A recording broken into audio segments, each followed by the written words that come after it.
narraciones de vida de santos y santas, el inspirador ejemplo a seguir para el combate católico de hoy. Le invitamos a conservar la doctrina católica y la verdad depositada por nuestro Señor Jesucristo.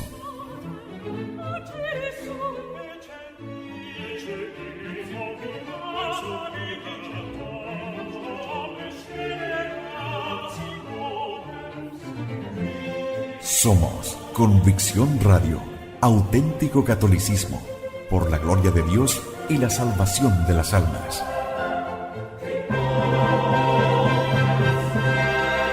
Convicción Radio.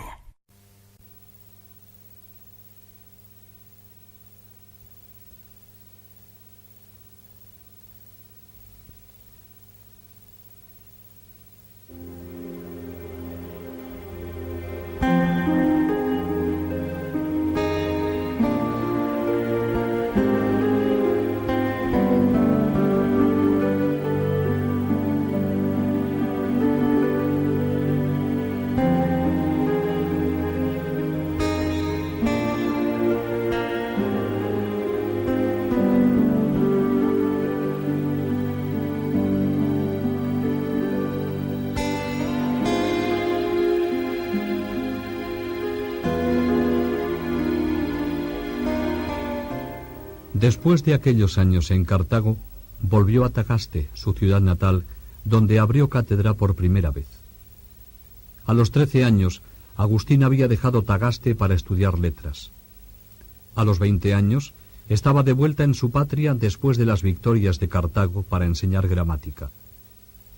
Volvía casi hombre, casi célebre, dispuesto a todos los escarceos de la contienda teológica y preparado para todos los debates del teatro y del foro. Volvía con una mujer a la que no le faltaba de esposa más que el nombre, y con un hijito de 2 años. Había partido cristiano, al menos en el deseo, y volvía maniqueo entusiasta, ávido de prosélitos. Su padre había muerto. Parece que intentó convertir a su madre al maniqueísmo, pero la pobre Mónica tanto se horrorizó de esta vergonzosa transformación de su hijo al maniqueísmo que le arrojó de su casa, y Agustín debió vivir con su amigo Romaniano, el gran señor de la pequeña ciudad, que le acogió en su palacio como si se tratase de él mismo. Mónica lloraba día y noche los errores del hijo, que con razón le parecía muerto. Entretanto, mi madre, fiel cristiana, lloraba por mí mucho más que las demás madres suelen llorar la muerte física de sus hijos, porque ella veía mi muerte espiritual, mi falta de fe. Dios escucharía sus ruegos y sus lágrimas que regaban el suelo allí donde hiciera oración. Tuvo un sueño muy significativo para ella, tanto que después de él volvió a admitirme en su compañía y me permitió sentarme a la mesa con ella, pues había empezado a negarme hasta eso, para demostrarme la aversión que le producían las blasfemias de mi error maniqueo. En ese sueño se vio a sí misma de pie, triste y afligida, sobre una como regla de madera, y a un brillante joven, alegre y risueño, que se acercaba a ella.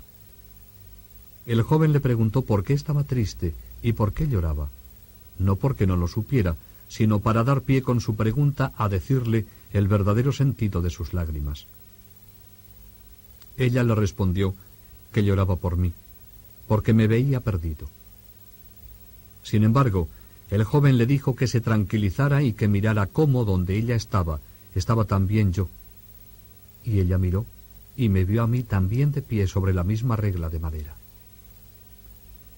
Mi madre me contó su sueño, y yo la quise convencer de que significaba lo contrario de como ella lo interpretaba, y que no debía desesperar de que ella también sería algún día, como yo, maniquea.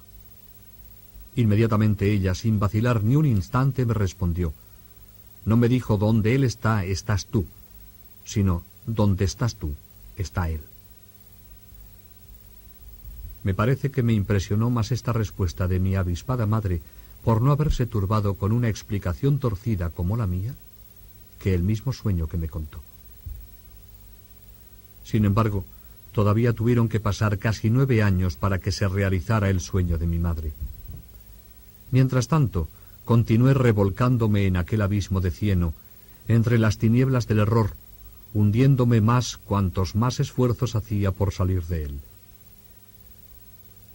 Aquella piadosa viuda, casta y sobria, ya un poco más alegre por la esperanza que tenía en mi conversión, aunque no menos solícita en sus oraciones, no cesaba de llorar por mí en la presencia de Dios durante el rato que dedicaba a sus oraciones. Pero ni los sueños, ni las lágrimas de la madre, lograron por entonces desviarle de aquellas fascinadoras falsedades. Mónica, que quería a toda costa salvar al hijo, fue a aconsejarse de un obispo que era célebre como buen conocedor de las Escrituras para que arguyese con Agustín y lo trajese a la iglesia. Ella le pidió que hablase conmigo para que me convenciese de mis errores y me enseñase la buena doctrina. Se negó a ello, muy prudentemente, contestándole que yo estaba incapacitado para recibir ninguna enseñanza, porque me veía fanatizado por la novedad de la herejía maniquea, y porque, además, yo había puesto en aprieto a muchos ignorantes con mis discusiones, como mi madre le había contado. Así que le contestó: déjele estar, y ruegue por él al Señor. Él mismo, leyendo los libros de los maniqueos, descubrirá su error.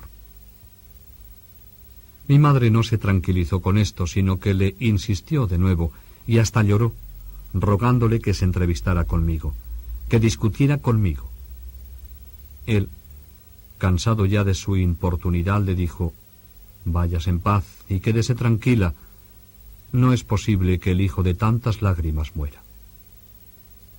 Ella recibió esta respuesta como venida del cielo. El hijo de tantas lágrimas, aunque no entonces, se salvó de todos modos, y el llanto de Mónica tuvo la respuesta y la recompensa en aquel desbordar de lágrimas que marcó el segundo nacimiento de Agustín, en el año 386.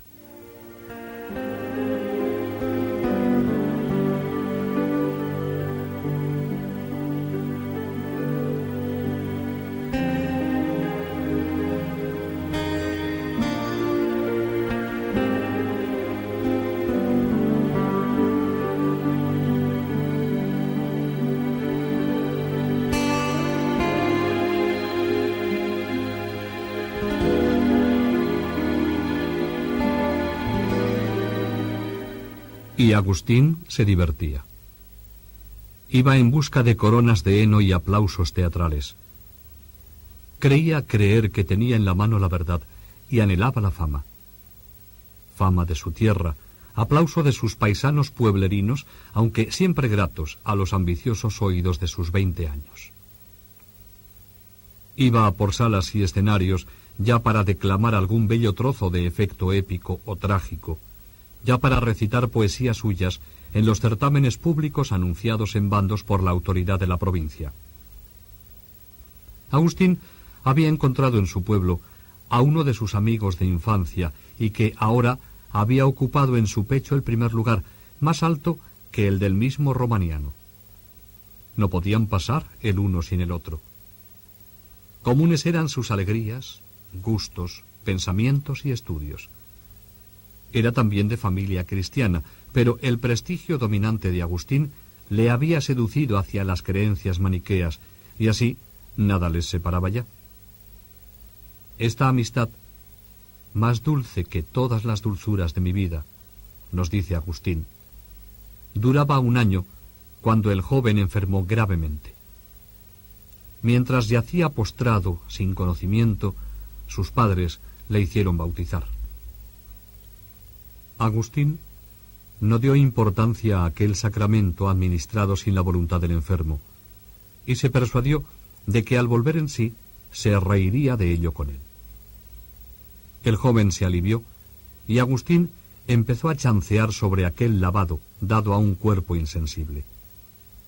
Esperaba que el amigo le hiciese coro, pero sucedió todo lo contrario. Vio que le miró fijo, con cara dura y seria, y oyó a aquellos labios lívidos por la enfermedad, decirle en tono resuelto que si quería seguir en su amistad, cesase para siempre en aquella conversación. Agustín se quedó confuso y sorprendido. Optó por callar y echó la culpa a la enfermedad. Pensó que cuando recobrase la salud podría discutir con él. Pero pocos días después, escribe Agustín, estando yo ausente, le volvió la fiebre y murió. Qué terrible dolor para mi corazón. Cuanto veía a mi alrededor me entristecía. La ciudad se me hacía inaguantable, mi casa insufrible, y todo lo que había tenido que ver con él me lo recordaba, y era para mí un continuo tormento. Le buscaba por todas partes y ya no estaba. Tenía el alma atormentada y triste, y todo me hería. No sabía qué hacer conmigo mismo, ni qué responder a mi alma. Era yo entonces como un miserable prisionero del amor que se siente despedazar por haber perdido ese amor, y sentía aún más mi propia miseria, porque era ya miserable antes de que me arrancaran ese amor. Así vivía yo entonces, y lloraba de amargura, y descansaba en la amargura. Pero debo decir que más que a mi amigo, amaba yo mucho más mi propia vida. No hubiera querido perderla por él, me parece. No sé qué raro sentimiento había nacido en mí. Sentía un gran tedio de vivir y a la vez un terrible miedo a la muerte. Creo que cuanto más amaba a mi amigo perdido, más odiaba y temía la muerte como a un cruel enemigo que me lo había arrebatado. Y pensaba que la muerte acabaría con todos los hombres y conmigo. Me maravillaba que la gente siguiera viviendo, muerto mi amigo, como si nunca tuviera que morir. Y más me maravillaba que muerto aquel a quien tanto había querido, siguiera yo viviendo. Así lloraba y me angustiaba yo entonces, sin encontrar descanso ni consuelo para mi alma. Llevaba el alma rota y ensangrentada, inquieto por aquietarla y sin hallar lugar de reposo. Ni descansaba en la soledad del bosque, ni en las fiestas o canciones, ni en los banquetes. Todo me hastiaba, salvo lamentarme y llorar. Solo en eso encontraba cierto descanso. Y si procuraba pensar en otra cosa, me abrumaba la pesada carga de mi propia miseria. Sabía que Dios podría curar mi alma, lo sabía, pero ni quería ni podía. Tanto más que la idea que yo tenía de Dios no era algo real y firme, sino un fantasma, un error. ¿Dónde podría huir mi corazón que huyese de mi corazón? ¿Cómo huir de mí mismo? ¿Dónde podía ir que no me siguiera yo a mí mismo? Sin embargo, huí de mi patria, pues pensé que mis ojos le buscarían menos donde no solía verle. Y así me marché de Tagaste y me fui a Cartago. El único consuelo de Agustín ante la muerte de su amigo son las lágrimas. Tan locamente no llorará ya, sino más tarde, por sí mismo. Agustín había heredado de la madre el don de las lágrimas. De niño lloraba leyendo la Eneida. Joven, lloraba las desventuras de los enamorados y su vuelta a Cristo culminará en oleaje de llanto. Su naturaleza sensible, enamorado del amor, no puede desahogarse sino en este rebosar en gotas saladas que le salvan. Bautismo anticipado que le hará digno del verdadero. Esta crisis pesimista abre, al menos por un instante, los ojos del profesor de gramática y le muestra cómo la ausencia del amor quita el color y entenebrece todo cuanto al mundo parece más rico y alegre. Su alma, ansiosa de dicha. No podía soportar por largo tiempo la obsesión de esta tremenda angustia. No se encuentra en Tagaste, no piensa más que en la fuga. Y casi a escondidas, y siempre derramando lágrimas, huye a Cartago con la ayuda del amigo romaniano, que con su acostumbrada liberalidad le da el dinero necesario para la expatriación. Estos 2 años de vida tagastense no señalan, en suma, ningún progreso en la vida de Agustín. Al contrario, recordando el momento de la lectura de Hortensio, suponen más bien un paso atrás. A las fábulas maniqueas se habían añadido las fábulas astrológicas. Se había aplacado en el concubinato su frenesí sensual, pero había crecido su ansia por el renombre, por la fama. Años áridos y turbios, años de miseria con ínfulas de riqueza. Vino luego la asfixia, otro huracán, pero esta vez de dolor. Terminaron aquellos años con la muerte, el llanto y la huida a Cartago.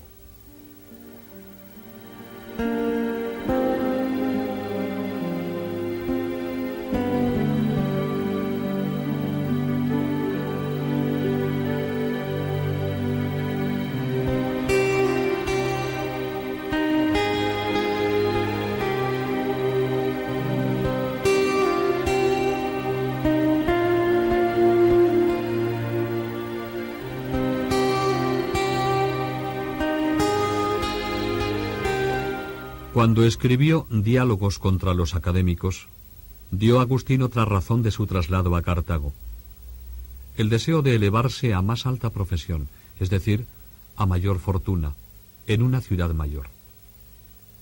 Ya está de nuevo en Cartago.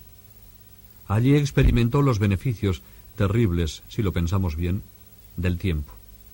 Triste destino del hombre, que le hizo morir por segunda vez en su flaca memoria a quienes más fuerte amó. Escribe en sus confesiones: no en vano corre el tiempo ni pasa inútilmente sobre nosotros. Al contrario, deja en el alma efectos maravillosos. Venían y pasaban los días, unos tras otros, y viniendo y pasando, dejaban en mí recuerdos nuevos y nuevas esperanzas, y poco a poco me devolvían a mis antiguos placeres, y mi antiguo dolor dejaba paso, aunque no a nuevos dolores, sí a motivos para nuevos sufrimientos. Sufría con mucha facilidad y hasta lo más íntimo de mí mismo por cualquier cosa. Y esto era debido a que había dejado derramar mi capacidad de amor como si fuera arena, amando de ese modo a un ser que muere como si no fuera a morir. Lo que más me consolaba y alegraba eran las diversiones con otros amigos, con quienes gozaba de las cosas que sustituían mi deseo del verdadero amor. Es decir, amaba así una enorme patraña y una inmensa mentira, con cuyo trato se corrompía mi mente, y me entraba una irresistible comezón por oír esa mentira que no había muerto en mí, aunque hubiera muerto mi amigo, la secta maniquea. Durante 9 años, desde los 19 a los 28, fui a la vez seducido y seductor, engañado y engañador. Públicamente unas veces por medio de las doctrinas llamadas liberales, ocultamente otras dando a nuestra secta secreta el nombre de religión, me comportaba como un soberbio en mi actividad y como un supersticioso en lo religioso, y siempre como un hombre vacío. En mi actividad pública perseguía la popularidad, los aplausos en el teatro, el éxito en los certámenes poéticos, la rivalidad por alcanzar una corona de heno, el montaje de espectáculos y el desenfreno de la concupiscencia. En lo otro, deseaba vivamente purificarme de mis inmundicias, y por eso llevaba alimentos a los llamados santos y elegidos de mi secta. Este era el tipo de extravagancias que vivía con mis amigos, engañados como yo y por mí. Quizá puedan reírse orgullosamente al leer esto los que todavía no han sido humillados y vencidos felizmente por Dios. Pero yo cuento todos mis errores, pasados en alabanza suya, porque me sacó de ellos. Durante aquellos años, enseñé retórica en Cartago, y como deseaba tener dinero, vendía mi locuacidad a bien alto precio. Aunque, y esto es bien cierto, antes que ganar dinero prefería tener buenos discípulos, lo que se entiende por buenos, a quienes enseñaba sin engaños el arte de engañar, no para que lo usasen contra el inocente, sino para defender a los acusados. Pero esa buena intención mía, que yo ejercía en mi enseñanza con los que, como yo, amaban la vanidad, la mentira, era como un centelleo vacilante sobre un suelo resbaladizo y entre mucho humo. En estos años vivía, como he dicho, con una mujer, no unido a ella en lo que se conoce por legítimo matrimonio, sino por mi oscura e insensata pasión. Así vivía Agustín. Seguía frecuentando los conventículos maniqueos y practicando su apostolado, conquistando nuevos fieles a la absurda idea. Pero no estaba tranquilo. En Cartago no había nadie que pudiese resolverle sus dudas y confirmarle con argumentos sólidos la infalibilidad de Manes. Le decían que a no tardar vendría a Cartago un obispo maniqueo, famoso por su erudición y entendido en los misterios de los mundos, y que en él hallaría plena satisfacción.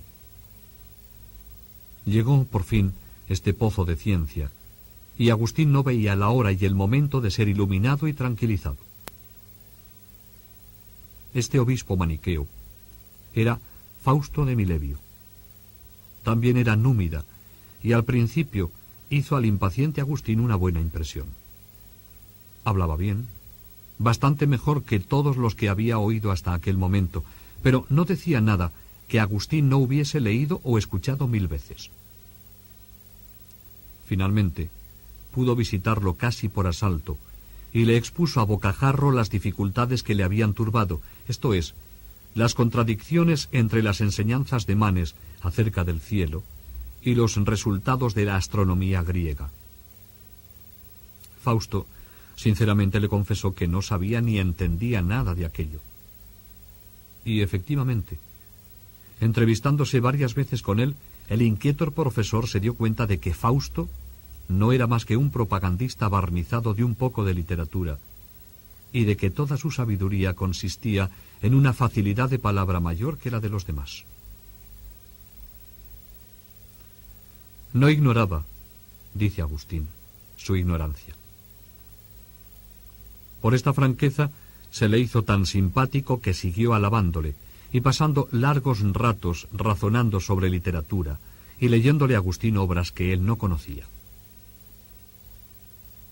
Aquellas demostraciones de simpatía y estas provisiones literarias quizá no fueron tan desinteresadas, ya que Agustín, desde aquel momento, pensó en trasladarse a Roma en busca de más pingüe salario y de mayor fama, y sabía que Fausto tenía muchos partidarios allí, pues había sido en Roma muchos años obispo de la Iglesia maniquea.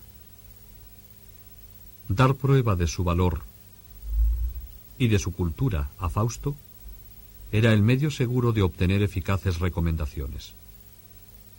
Esto en cuanto a lo práctico.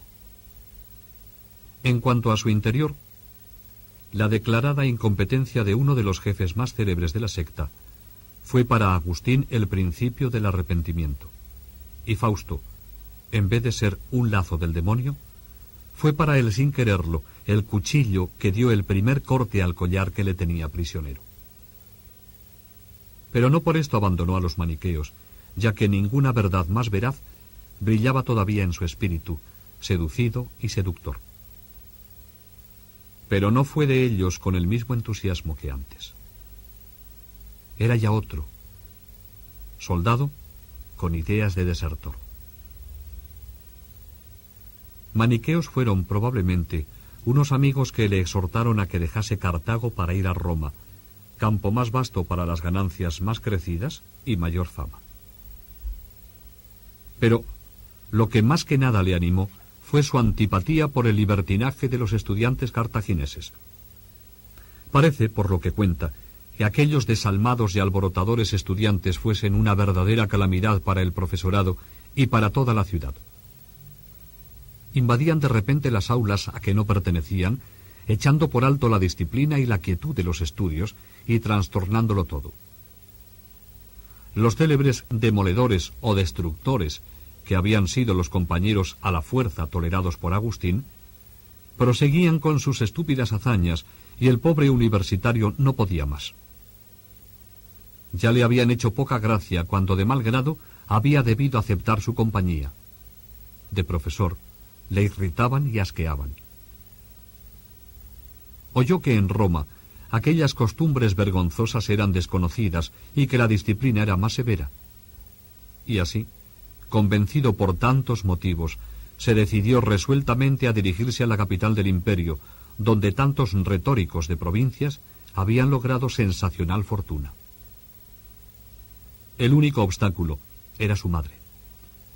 Mónica, a lo que parece, le había seguido a Cartago y cuando supo las intenciones del hijo, redobló gemidos y llanto.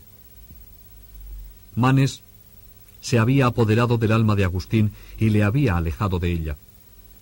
Ahora, las tentaciones de los maniqueos le privaban hasta de la presencia de aquel cuerpo que ella había sostenido. El hijo, al otro lado del mar, estaría aún más en poder de aquellos seductores, perdido para siempre. Así nos cuenta Agustín su viaje a Roma y cómo tuvo que engañar a su madre. Pero el verdadero porqué de que yo saliera de Cartago y me fuera a Roma, solo Dios lo sabía. Me ponía espinas en Cartago, por así decirlo, para arrancarme de allá.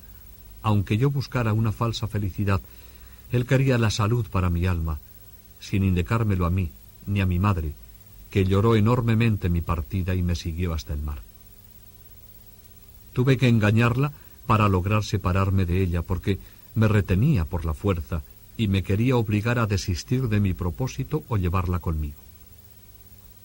Entonces, lo que tuve que hacer fue engañarla y decirle que tenía que despedirme de un amigo con el que quería estar hasta que soplase el viento y se pudiese hacer a la vela.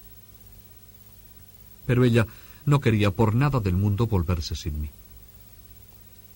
A duras penas pude convencerla de que se quedase aquella noche en un sitio, en el monumento a Cipriano, una pequeña iglesia dedicada a San Cipriano, cercano a aquella nave.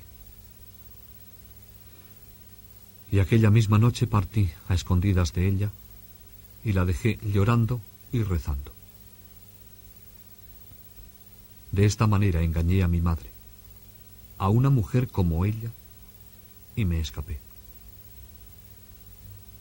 Surcamos las aguas del mar para llegar un día, aún yo no lo sabía, a las aguas de la gracia, en las que más tarde me lavaría y se secarían así los ríos de lágrimas de los ojos de mi madre, que por mí caían de sus ojos todos los días y regaban la tierra.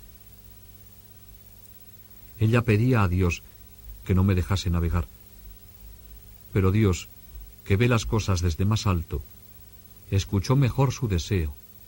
Sí, porque aunque no cumplió entonces lo que ella le pedía, que no me fuera, en el fondo cumplió lo que ella quería, que yo me convirtiera. Sopló el viento e hinchó nuestras velas, y desapareció la playa de nuestra vista, en la que probablemente, al amanecer, enloquecía de dolor mi madre, llenando el aire de quejas y lamentos. Yo corría sobre el mar en busca de mis pasiones, y se terminarían mis concupiscencias y mi deseo carnal, y encontraría el justo castigo a todo eso, con el latigazo del dolor. Mi madre, como todas las madres, y mucho más que la mayor parte de ellas, deseaba tenerme a su lado y no sabía que con mi ausencia íbamos a tener los dos la gran alegría. No lo sabía y por eso lloraba y se lamentaba. Me acusó de mentiroso y de mal hijo. Rogó a Dios por mí y se volvió a su vida ordinaria y yo a Roma. Las lágrimas de la humilde viuda no fueron vanas, y fueron contadas por aquel que, permitiendo la fuga de Agustín a Italia, le mandaba a donde la gracia resucitaría al fugitivo.